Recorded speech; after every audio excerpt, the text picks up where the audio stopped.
सर्वं योगी रामसुरत्कुमारार्पणमस्तु.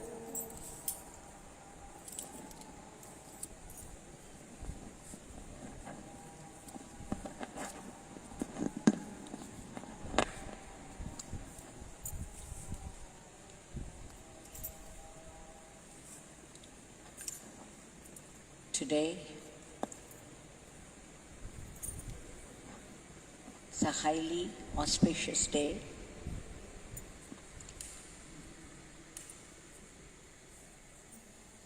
In Hindu tradition, we call it the 11th day of the month, best suited for sadhana, for remembrance of God. And every month we get 2 such days, the 11th day, 2 such 11th days in a month. It's called Ekadashi. One during the waxing period, the other one is the waning. Now we get 24 such days in a year. Among these 24, today's Ekadashi is very, very special. It's called Mokshada Ekadashi, meaning it's a day for liberation. It's a day for sadhana, which would lead to liberation. On these special days, everything, the gods and the nature, very conducive to our sadhana. There will be a great, intense spiritual current in the atmosphere created by the Devatas, the Rishis, and many, many beings engaged in worship of the Lord. Every Nama on this day will bear enormous fruit. And of course, generally today, people fast. Any japa, puja, or meditation done while fasting has very special effect. Enormous is the effect of any tapas on this special day. Of course, those who cannot fast completely without even drinking water could take fruits and milk, sattvic food, and keep up the remembrance of God somehow or the other. In the night also, we would keep awake singing the name of God.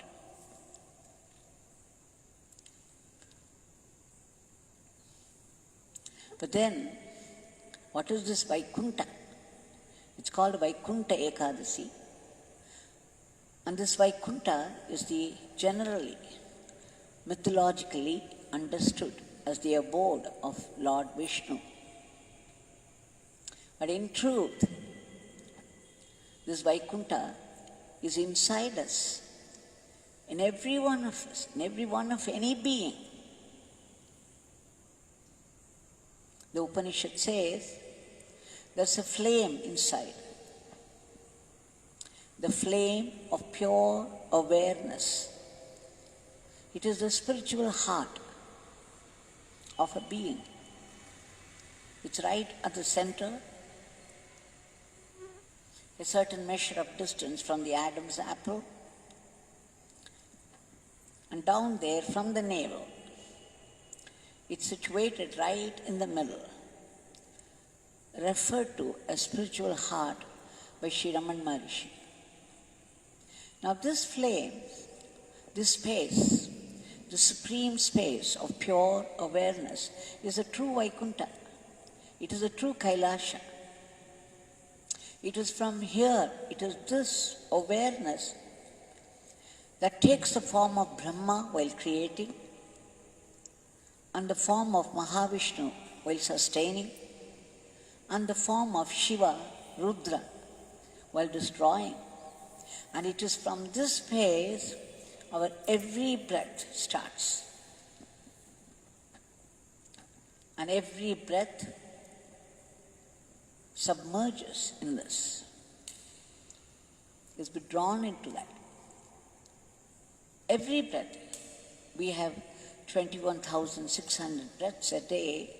Each one of them is rooted in this space. It is the divine that has created our bodies in the first place. It is the divine that has created the entire cosmos.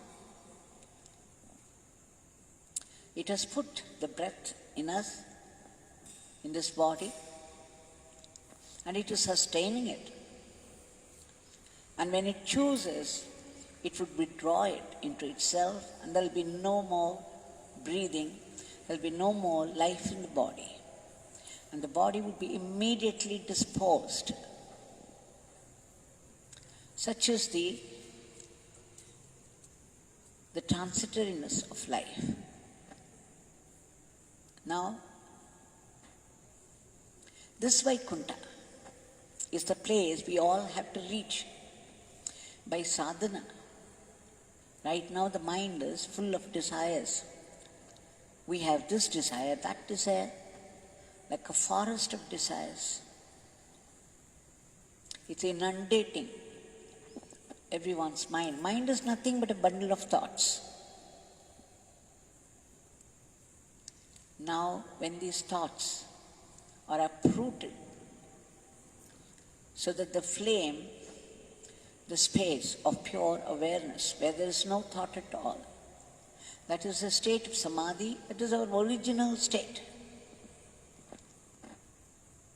And the language here is silence.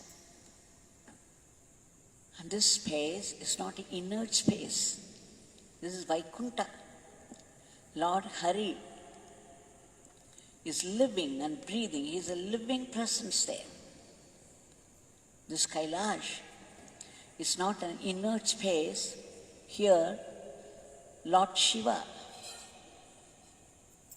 is breathing, living, vibrant presence. And to reach the state of thoughtlessness, to reach the state of bliss, this is a space of absolute bliss. It's called a Sat Chit Ananda, and it is the supreme intelligence, the intelligence that created this world in the first place with all its infinite details, the intelligence that is sustaining every detail of this whole cosmos, every being, right from the one-celled animal, one-celled plant, the plant kingdom, the animal kingdom, and the humans. Now, Ekadashi, the day of fasting and remembering Bhagwan constantly, consistently, all through the day and night. A day meant for intense sadhana.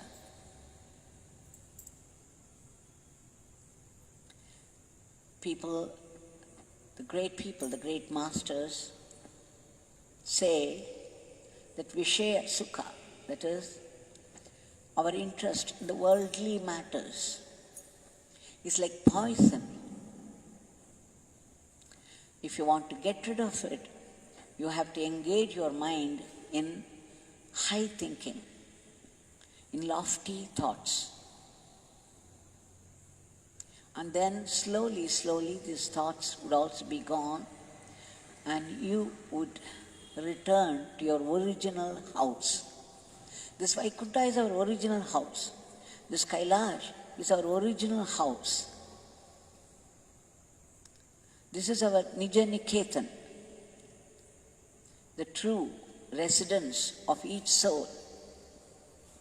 We have to return after wandering and wandering and wandering through birth after birth after birth, a cycle of births and deaths. Finally, we reach this house inside and rest there. So on Vaikuntha Ekadashi day, we make an effort not to indulge in eating, not to indulge in sleeping, but to indulge in worship. Worship of the Lord in any way that comes to you easily, chanting the name, or satsang, or worship, the puja, or meditation, or atma vichara. Whatever it is, it's a very auspicious day. Even little sadhana would bear enormous fruit.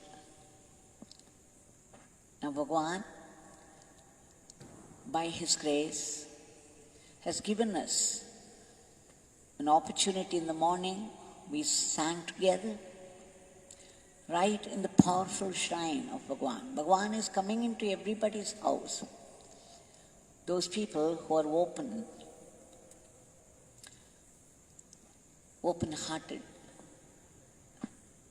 Bhagwan steps into your drawing room.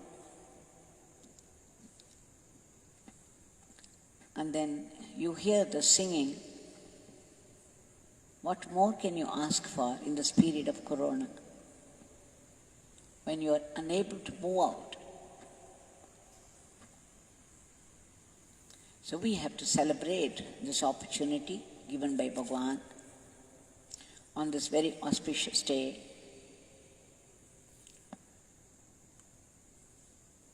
Bhagwan used to say in Sudama, "Long live Devaki, long live Devaki."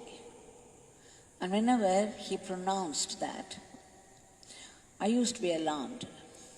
I thought, so physical we are, I assumed the meaning was living for 100 years.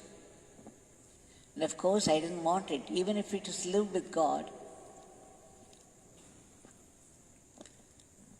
So I used to object. I would say, "Bhagwan, why are you blessing me with this? I don't want to live long. But as long as I live, I must live in you. That's more important. Bhagwan, please bless me that way."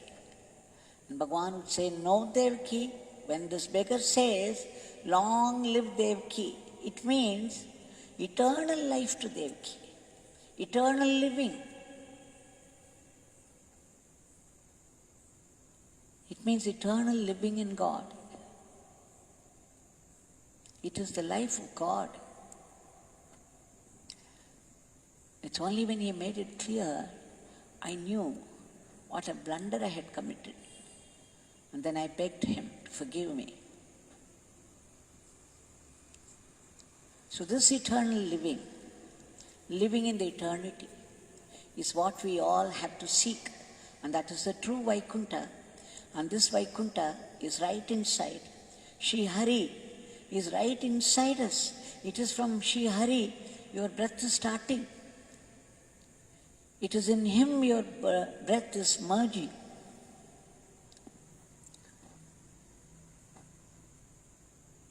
So let us remember this day.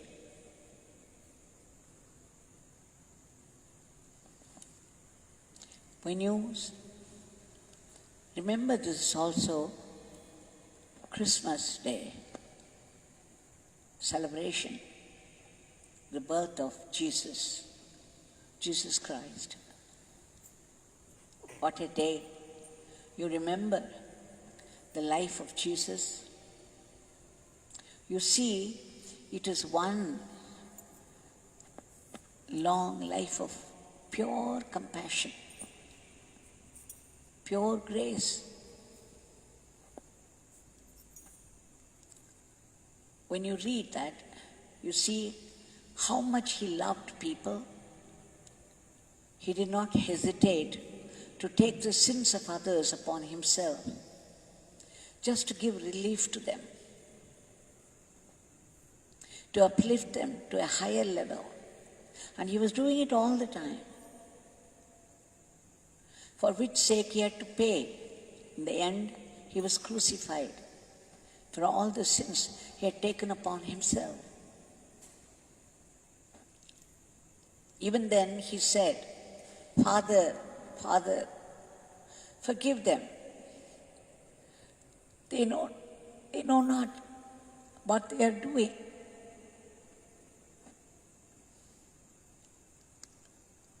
I heard Bhagwan also say that. Bhagwan had gone through endless tortures in the hands of insensitive thugs. This seems to be the fate of great masters. We do not know why it is so, but it is so. Bhagwan used to say, often quote, Jesus Christ's this saying, we are the salt of the earth. Indeed, but for the presence of these great masters, the world would have gone to pieces long back. It is they who hold it together and keep it going.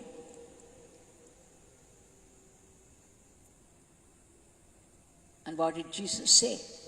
What is true celebration of Christmas Day? It is living at least one of the teachings of Jesus Christ. You have to celebrate by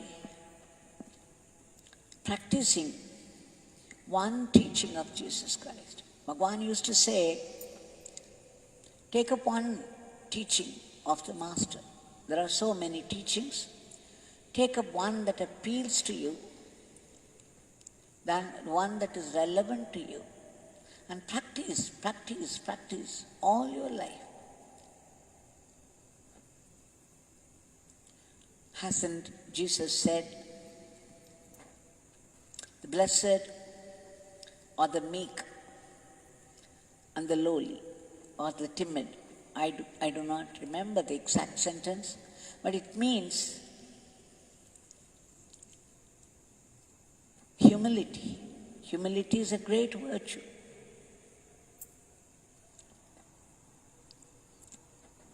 The more humble you are, the closer you are to God. What do we mean by humility? It is self-effacing. The whole evil, most of the evil in the world. I remember once when I was a student, I picked up this line from T.S. Eliot.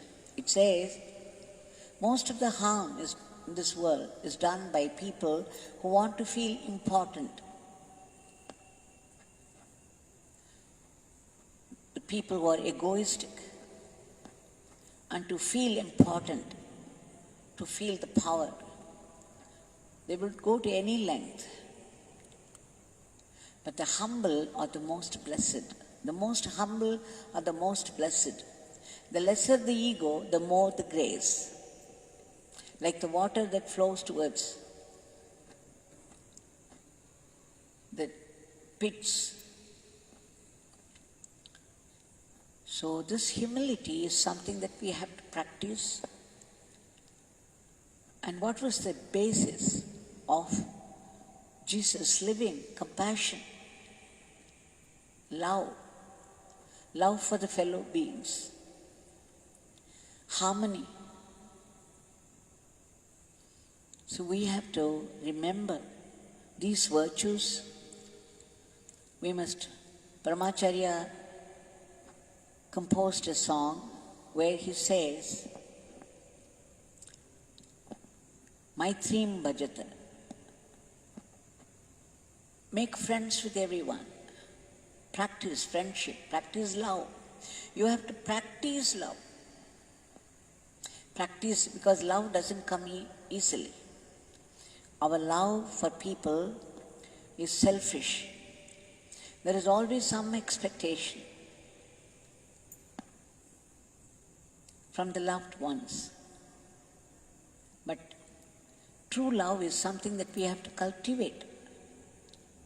This is what Paramacharya says, Maithreem Bhajatha, Akhila Hrijayati.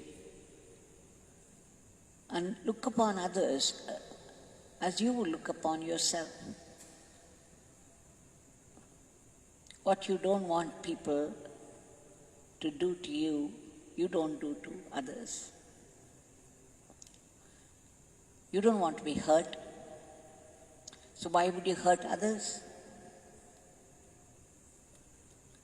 You don't want any harm to come to you, why would you harm others? This is what Jesus taught. So let's remember the virtues that we can possibly practice. We can only practice, we can only try, and Bhagwan had often said, this trying is true tapas. He said when Papa Ramdas initiated him into Ramna and said, chant this mantra all the 24 hours. Bhagwan said, Devaki, not that this beggar could do it all the 24 hours, but this beggar was trying and trying and trying. And then he turned to me and said, Devaki, this trying is tapas. So to try, we must. Let us try to practice the virtues. We can only cultivate it because it doesn't come naturally. Because we are basically very selfish. And so the 2 days together, the Vaikuntha Ekadashi day, the auspicious day in Hindu tradition, and the birth of Jesus. If Jesus should be born in you, you have to clear the space inside. The space is a forest of desires. Desires for this, desires for that. And what is more, we go on multiplying them. Every desire consumes your precious energy. So let's remember the teachings of Jesus Christ on this day, and that would be the best celebration of Jesus' birthday. Let us light the candle.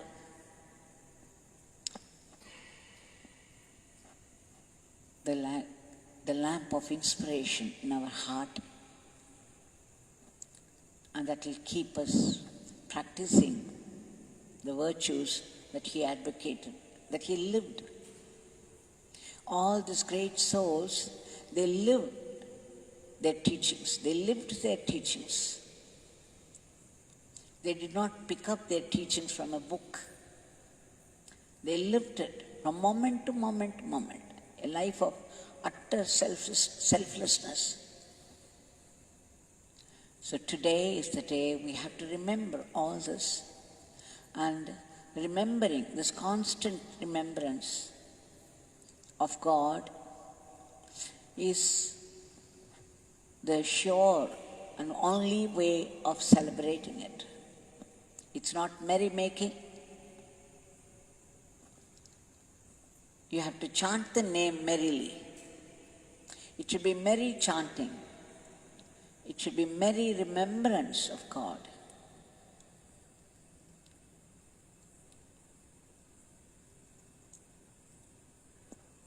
If you look closely at Bhagwan's attire, you would see that he was a blend of all faiths, religious faiths. Symbolically, that is, he was wearing green turban, just as the Sufis would wear, the Muslims, the Sufi Muslims. And he used to refer to God as his father. My father blesses you. My Father plays all these leelas. Father alone knows. Father alone exists. Just as Jesus referred to Father, Bhagwan used that language. And of course he used to wear the Panchakacham, the Hindu traditional style of wearing a dhoti, very much a reminder of the Hindu traditional style. And of course, he was fire. He was the fire of knowledge, a fire that would consume all our ignorance, that would burn up all that is unwanted in us, all that is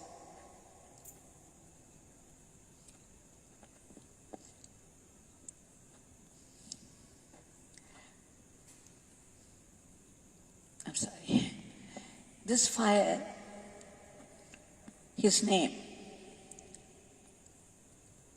Yogi Ramsuratkumar,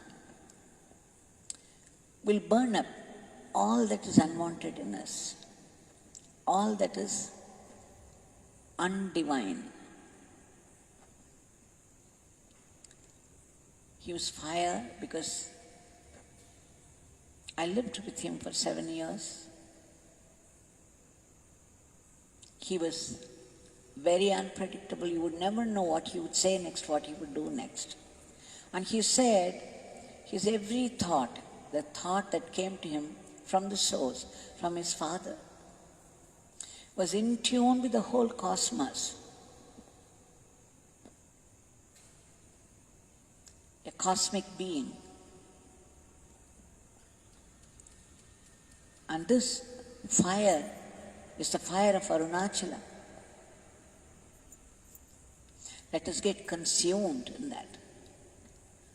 By chanting his name, his every name is an atom bomb.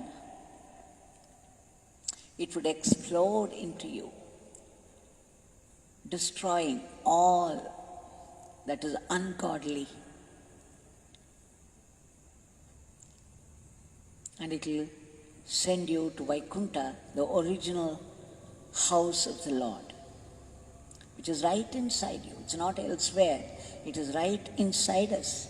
It is closer to us than our own breath.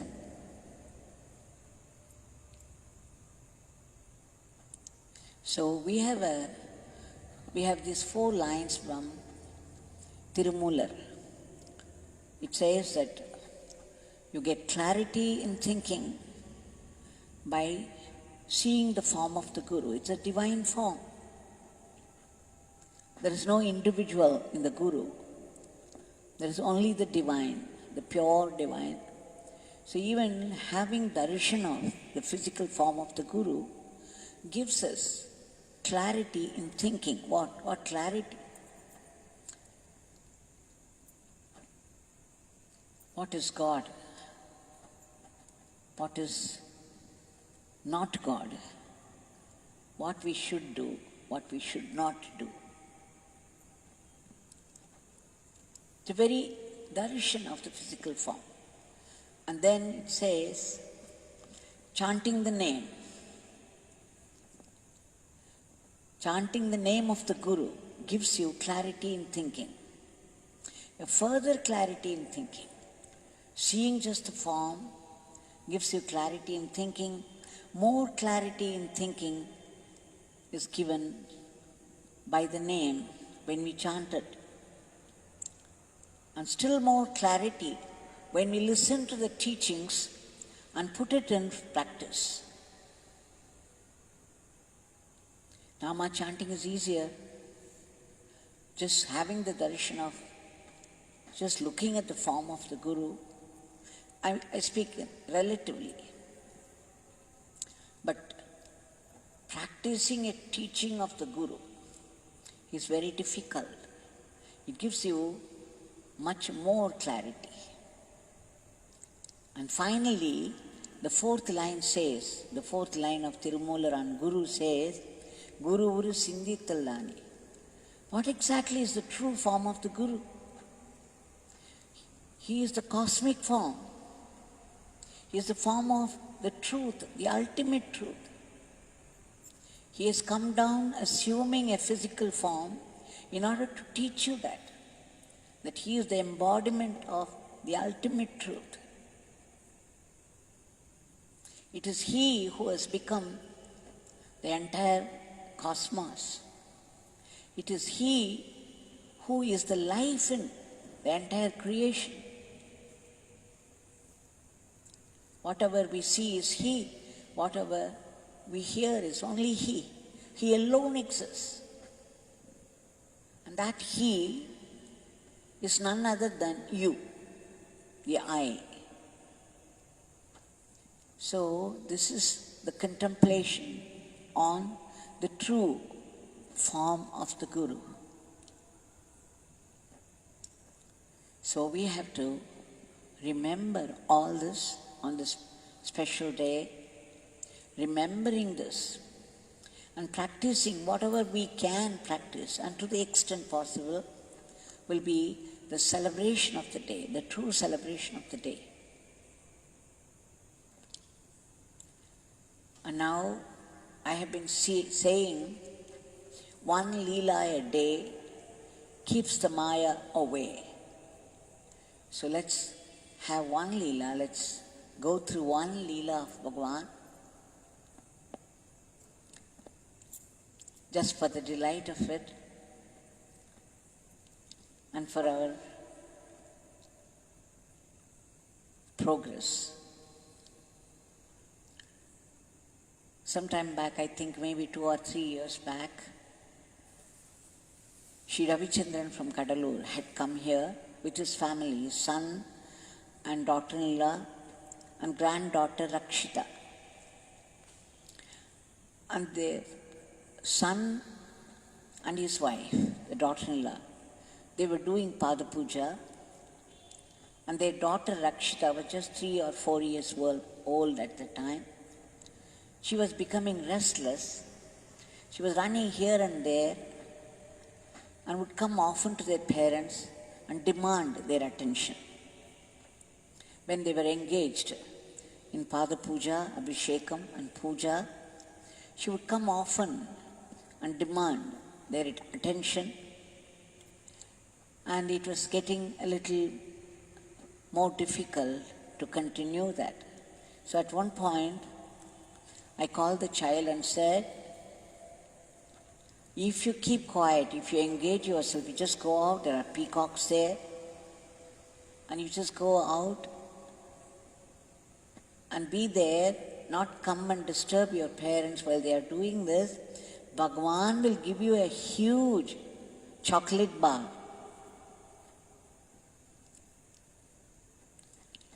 Then as soon as she heard, she's very fond of chocolates, she said, really? Bhagwan will give me? Yes, yes, Bhagwan will give you. And then she went out. She came back only after the puja was over. She did not disturb her parents. But after the Arati took place, and then some people had come, so I had to go and sit with them. And in getting very busy with the people, I forgot all about my promise of chocolate to the little girl. And she came to me promptly and said, Ma, where is the chocolate? You promised me. You said Bhagwan would give. Then I felt very bad, and then I pacified the child. I said, okay, I'll get you immediately. And then I called Kalyani. I said, please bring a bar of chocolate. So she had to wait for that. In the meantime, I thought I would engage her. I told her some people are clearing the flowers at the feet of Bhagwan. Those days, the flowers were being offered. So I said to her, why don't you go and help them? So she was very happy because she found some work to do. So she ran there and she started to help those people. And Kalyani was yet to come with a chocolate bar. In the meantime, they had cleared, and the girl, this little girl, Rakshita, she was also removing the flowers. And then she found, right between the 2 feet of Bhagwan, the holy feet of Bhagwan, a huge bar of chocolate. Can you imagine? I said Bhagwan would give you a bar of chocolate, and she got it right from the feet of Bhagwan. And before Kalyani brought that, she came running so excitedly and said, "Ma, just see, Bhagwan has given me. Just see." I was flabbergasted. What could I say? Now Bhagwan, who had kept the chocolate ready for this girl and gave it to her in the right time, even when I forgot the word that I gave, he kept it up. He kept it up, and he would do it to us also. We are all little children of Bhagwan, and we want happiness all through our life. Won't he give us that when we chant his name, when we remember him all the time, all through our life? He would be giving us chocolates whenever we need it. All we have to do is, like this little girl who ran to him and started doing seva with her little hands. We have to make him happy with our seva, selfless seva. And he would definitely give us the chocolate of happiness, health, and success in all our endeavors. Now this Bhagwan is here right in front of us. Let's submit our today's prayers at his feet on this very, very auspicious day where every prayer, every little sadhana that we try out will bear enormous fruit. Bhagwan, thou art omniscient, omnipotent, omnipresent.